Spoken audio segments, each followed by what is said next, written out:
Well, I'm Lisa, and this is Jenny. Exactly. John, today we are searching for a new beginning in our work. And we are very happy, very pleased to be able to do that with all of you today. Welcome. If you change to the next.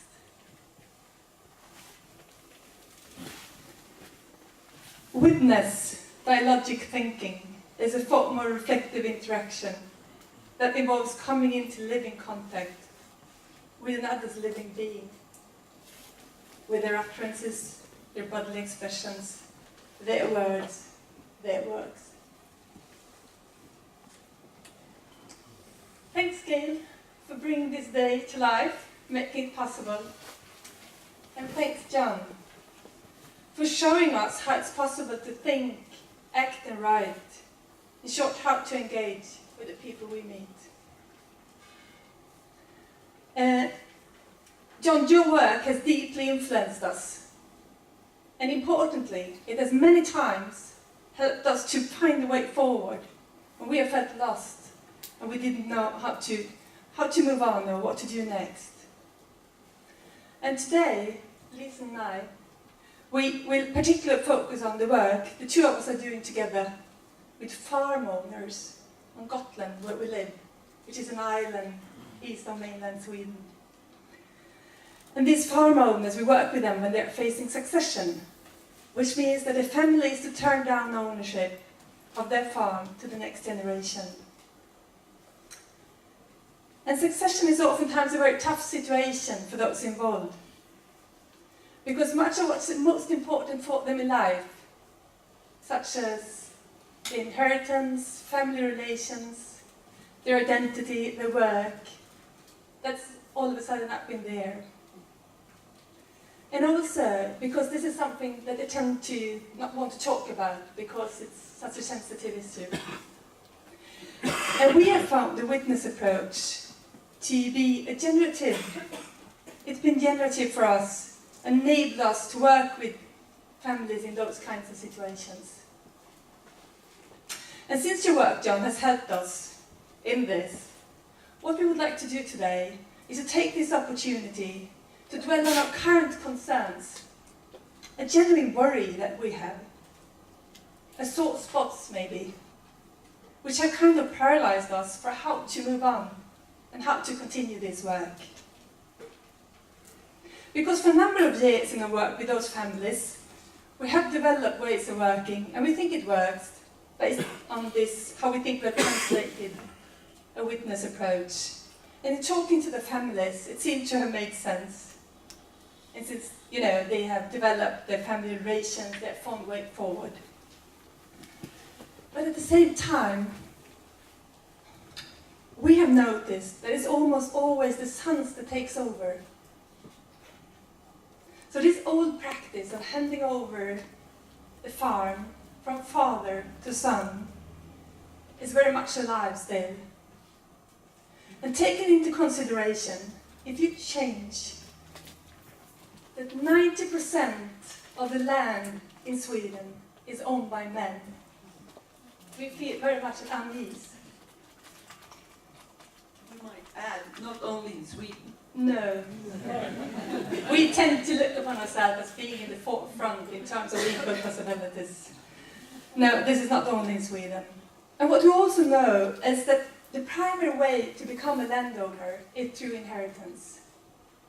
So that's why this figure of 90% is so much, making us feel at unease. So we asked ourselves, are we who want to believe that we try to work for everyone's equal possibilities, are we actually sustaining succession processes that does not in any significant way do any change to these numbers, this unbalanced gender equality? And we are wondering, what can we do about it? How can we think about it? How can we work towards a destabilization of this number? Into a situation where female and male has equal possibilities. How can we do that? But at the same time, not forcing the families in a specific direction. And this is our dilemma. And we believe, as I believe many of you here do, that change is always happening locally. So in this, we feel pushed between, on one hand, not wanting to force the family, but on the other hand, not wanting this. So what can we do about it? So in short, our question for today is this: is it possible to integrate the feminist sensitivity into the witness approach? And if so, what might such an approach look like? What's the beginning for that kind of approach? And in order for us to invite some of the concerns that we have, Lisen in particular will talk you through a short example with a family that we're currently working with, and that we mostly met 3 years ago, but we have reconnected with them for this event. Because this was a family that very much has inspired us for doing this kind of thinking. So what we hope for today is some ideas for what we could see next. And we call this family the Bjerges family, because the farm is called Bjerges farm. So Lisen, what does the witness approach mean to you in working with those families? Well, what we're doing, what I'm doing when I'm working with this, is just like we have been talking about before here, opening up a safe enough space for all family members, for everyone can be listened to, and that will make conversations that will make a difference happen. So that is essential what we're doing. But this, for us, coming into the witness approach wasn't that easy. It was when we started to write our first article together about joint action, and we, together with you a lot, John, really started to study the very, very, very small details of conversations, and we wrote about this, and we struggled and gradually came into an understanding that still is going on about the power of witness in dialogue. So in practical terms, what do you do with the family? Well, just gather all family, not only the father and son, as might be usual, but all of the family, and start a process by gathering and just really being with them, listening to them, and asking them questions, of course, and then the process will start. Yeah. All the family. It can differ, but what we really want to is, well, of course, all the generations. Could be grandparents, the owners, and the children, and their children as well. We have small children running around, and of course the spouses. So at least 3 or 4 generations. Yeah, usually 3. Could be 4, yeah. So, not for all meetings, but to have all of them included. That's important, yeah. And also to meet them over time, of course. Yeah, of course, and we have the conversations over time, and what we like to have a long process for some years, and not every week, couple of times every half year, maybe. Well, difference, but over time. Yeah. So in this particular family, what was the case, kind of, the succession case? Yeah, the Bjerges family, they've owned this farm for more than 100 years. And there's a mother and father, of course. And then 3 children, between 25 and 30, and they've all moved out of home.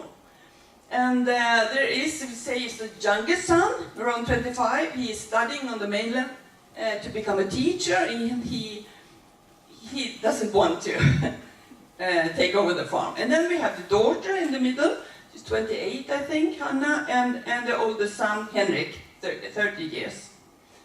And they have very much in common, these 2. They have both been working very much on the farm during all time. They have both been away to Australia for a year to work on farms there. And they have a higher education in farming. And both of them, at the moment, 3 years ago, when we started to meet them, they were working as advisors to farmers on Gotland. So it was very much in common. And both wanted to take over. But we didn't know that from the beginning. No. So how did you find out? Well, first meeting, I went there and met the parents. And what they said was that they were in a big hurry. I said, well, we could meet in 2 weeks. No, I swear. Almost the day after, it was very much in a hurry, because the oldest son was to buy a neighboring farm, and he needed to use the family farm as a surety for the bank. And they needed to gather all the family, probably the other 2 kids, and to make it so that it was okay for them as well. And of course that if he would have this family farm as a surety, he would be the single heir of the farm. So that basically they wanted to make it bigger, so he would take over this farm and buy another one also for the other money. That was kind of the idea that the father told you. Yeah, and we didn't know about the daughter. I asked, of course, about the daughter, and they said, well, no, she doesn't know what she wants, and so on. Yeah. So if we take the next picture, so we just show some illustrations of what the people involved would say about this, so this is not a process, it's just some... Yeah, just some saying, so you get the flavor of it, the way they were thinking. The father said, oh, I really look forward to this transaction. It's fun that someone likes to take over. It's not possible to buy a farm on the market today. It's too expensive, and you have to inherit it. And then we asked about Hannah, of course, right away, wondering about this. And she said, Hannah, no, she doesn't really know what she wants to do. She has a job as an advisor, and is dating a farmer boy that probably will take over his parents' farm. And the mother, next, Yeah. Thank you, Malcolm. And the mother, she was a little, you see, she was tense and like a shadow more. And she said, oh, I think this will be the best. But it feels uneasy.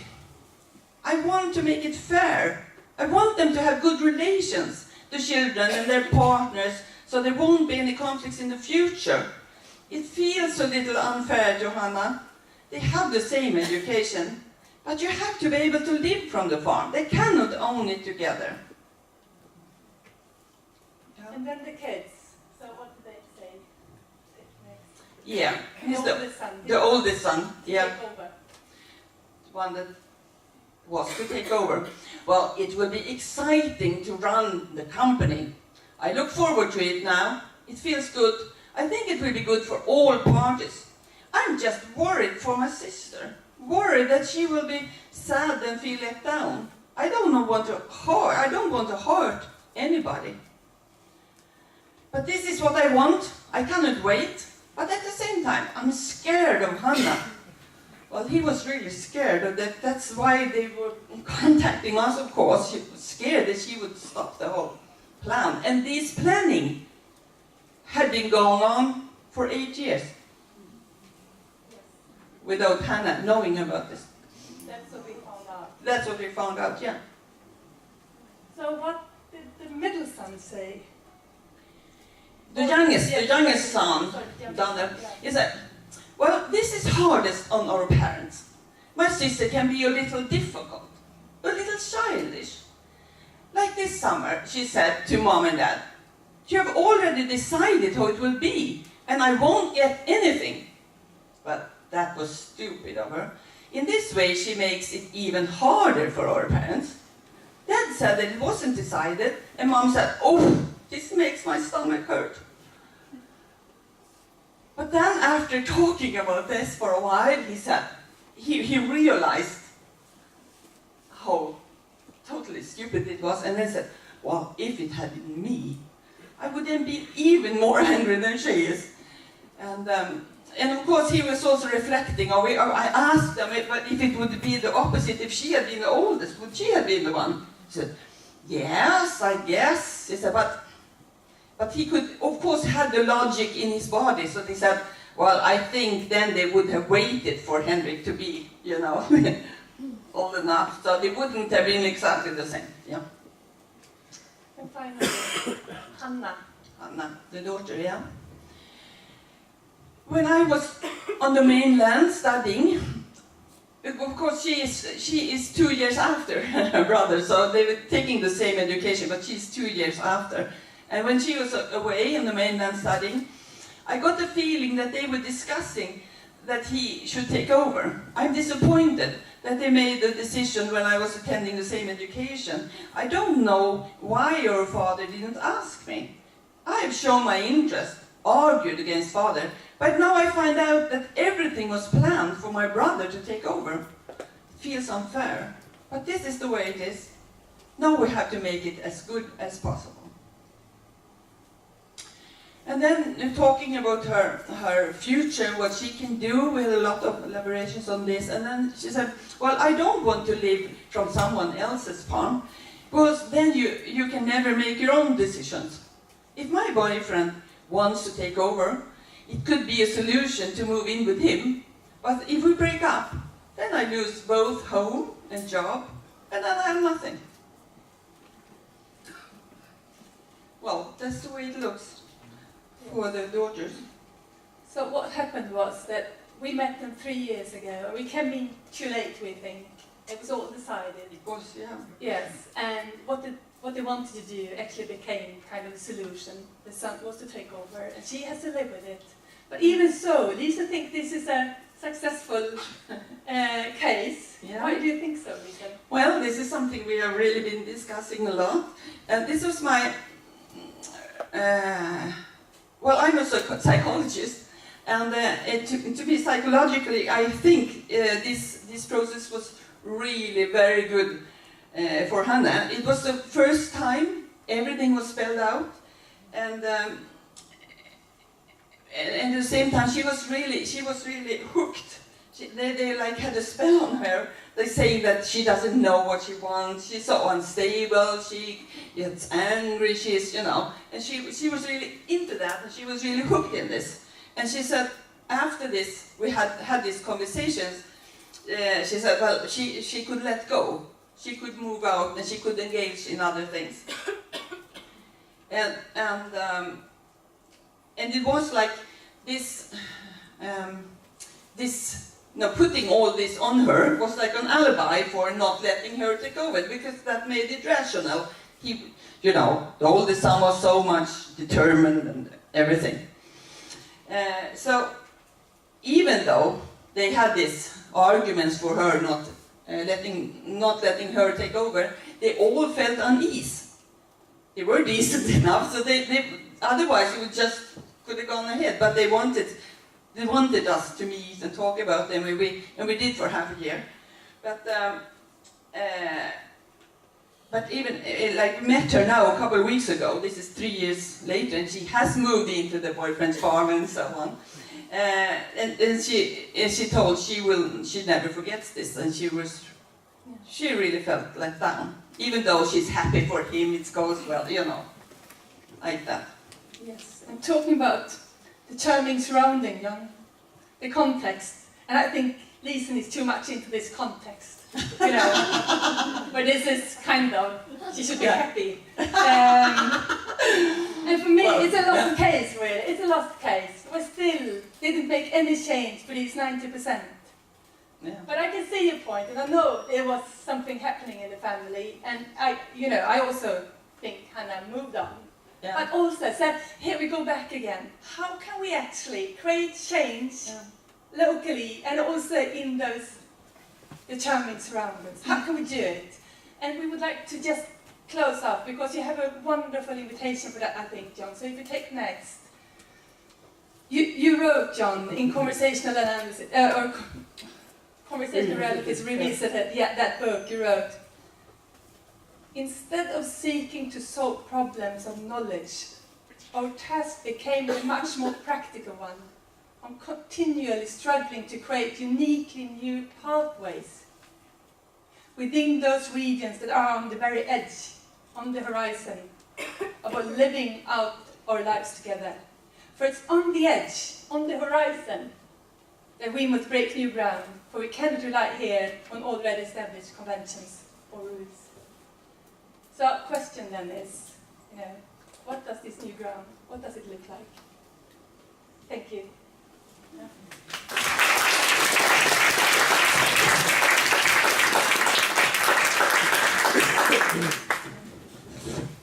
Just, could we take just a couple of minutes to just see if people have any responses to this?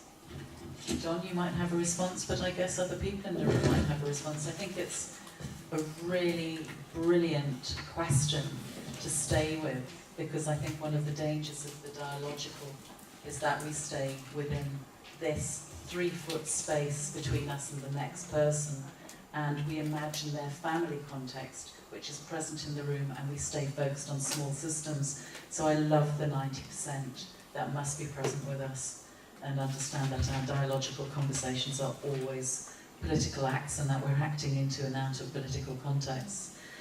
But any responses? Stephen? Can I just speak?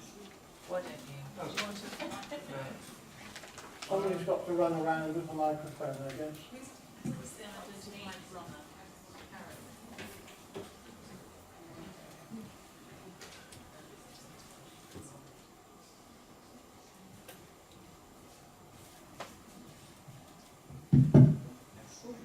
We have contact. Okay.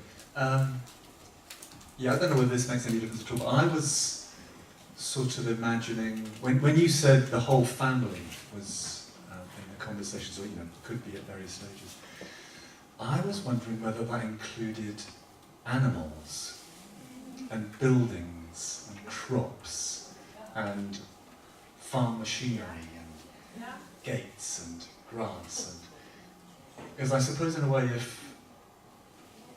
anyway, I don't know where that goes exactly, but I suppose then there's sort of more potential for, I suppose, more voices, and but I'm not sure. But I'm not sure what that does in terms of the 90%. But who knows anyway? Just Doesn't go, yeah, it works. Yeah, that's, in this case, it's really interesting, because, this efficient son, he was going into having grain and, big field, even bigger, double-sized fields and everything, and that was future, that would be so good in the future. Hannah, she was really very, very good at raising animals. Of course, horsewoman, but she was, she had tamed the bull, and she could jump with the bull, she was really talented with animals. So her dream of developing the farm that now raises cattle and have done has been an animal farm for all the time, for all the 100 years. So she wanted to, continue and develop that, get more land, have more animals. So that would be very strong to include that, I think, in this case, because the son had some very much more industrial way of thinking of farming. Yeah, very nice idea. I just had an idea. I visualized that. Imagine that you have created a ritual every 30 years or whenever there has to be a succession, that the whole family comes together and they celebrate and they open up conversations like that, or maybe be part of who's going to be the next to lead the thing. But I had a picture of all the family together, like you said, 2, 3, 4 generations, and running around like with animals included or whatever.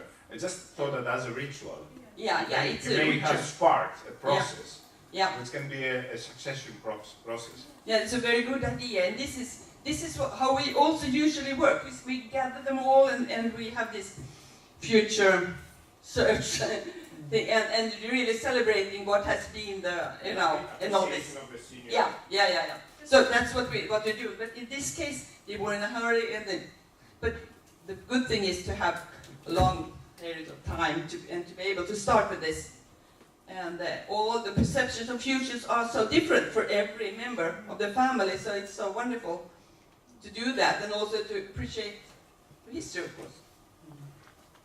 Yeah, Hannah said that she could not understand why her father never asked her. No. Was that ever I mean, I've got a number of thoughts. One of them very similar to Stephen's, and I'll say them in a moment. Yeah. But why was this asking never done? Yeah. Was This that was- ever explored? It was kind of at the end of the final meeting we had, and the father had a long talk that we haven't have all the notes of, but when he said, well, it had been so much better if we had been open with everything, because he had been planning with the son on the back of her, and because for him it was so self-evident. Yeah. It's in the culture, so he didn't reflect. Somebody mentioned that Wittgenstein quote that knowledge begins with acknowledgement. And it sounded to me that that was never acknowledged. And I can imagine Hannah actually still being rather angry that it was never acknowledged. And what I think is interesting with this, John, is that even though I say it is a lost case, there was some change, I would think, in the sense that Hannah actually believed she could take over. She went through the education, she did all this. So that's a minor change compared to traditionally, what's happening. But it was not even a question. Yeah. And I think maybe another alternative response to your question was that the father was afraid for what would come up if he would actually, ask her this kind of question. Mm. So maybe it was easier or safer to... I mean, what you said later, I was making notes as you spoke. One of my notes is just a circle around the eldest brother and Hannah, and the idea of a distributed ownership, distributed. And then later you were saying the older brother much more interested in industrial, interested in the, we might say, the financial development of farming, while Hannah being much more interested in actually farming and cattle and so forth.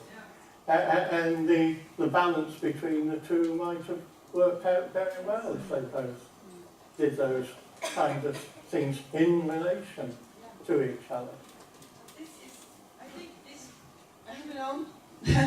But I think this was one of the truths, the father and the culture we're living in. Yes. Can only be one. And that's that we meet at all, there can only be one. Not, you could buy more farmland, you can buy more farms, and you can, be bigger and bigger and bigger, but you could never split or be companions. Sorry to be an interrupter. Maybe this is something to carry on if anybody wants to offer their thoughts to... We don't expect to solve the world's problems, but thank you both, and carry on the dialogue, maybe over drinks later on or something. Thank you both very, very much.